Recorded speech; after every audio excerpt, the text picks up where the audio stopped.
नमो भगवते वासुदेवाय धन्वन्त्रये अमृतकलशकस्ताय सर्वामय विनाशनाय त्रैलोकनाथाय श्रीमहाविष्णवे नमः।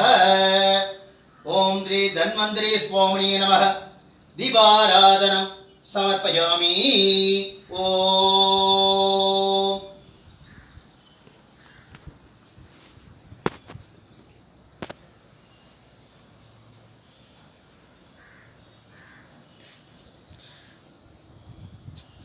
சாமிகள் வணக்கம். வணக்கம். இந்த தன்வந்திரி கோயில் எந்த இடத்துல இருக்குது?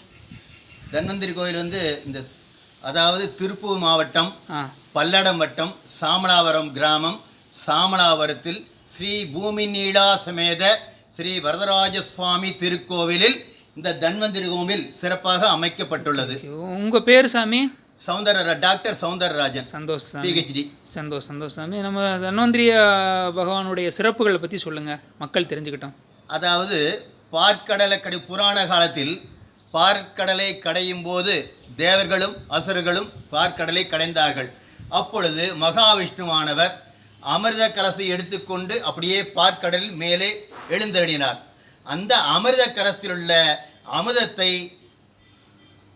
பருகிவிட்டு தேவர்களுக்கு சாகாத வரகம் பெற்றார்கள் என்பது புராணங்களில் சொல்லப்பட்டுள்ளது. அந்த அடிப்படையில் தன்வந்திரி பகவான் அந்த அமிர்த கலத்தில் உள்ள அமிர்தத்தை சாப்பிட்டு தேவர்கள் சாப்பிட்டதால் யான் பெற்ற இன்பம் பெருக வையகம் என்று சொல்வதற்கெனங்க அந்த அமிர்தத்தை சாப்பிட்டு அந்த அமிர்தத்தினுடைய வைத்திய குறிப்புகளை தனக்கு உள்ள ரிஷிகளுக்கு சொன்னார்கள் தேவர்கள். அந்த ரிஷிகள் தனக்கு தெரிந்த அந்த மருத்துவ குறிப்புகளை தனக்கு இருந்த முனிவர்களுக்கு சொன்னார்கள். முனிவர்கள் அந்த விஷயத்தை மருத்துவ குறிப்புகளை தனக்கு உள்ள சித்தர்களுக்கு சொன்னார்கள். அந்த சித்தர்கள் எல்லாம் மலைப்பகுதியில் வாழ்ந்தவர்கள். அங்கே இருக்கும் மூலிகைகள் எல்லாம் பறித்து அதன் மூலம் சித்த வைத்தியம் என்று சொல்லப்படுகிறது.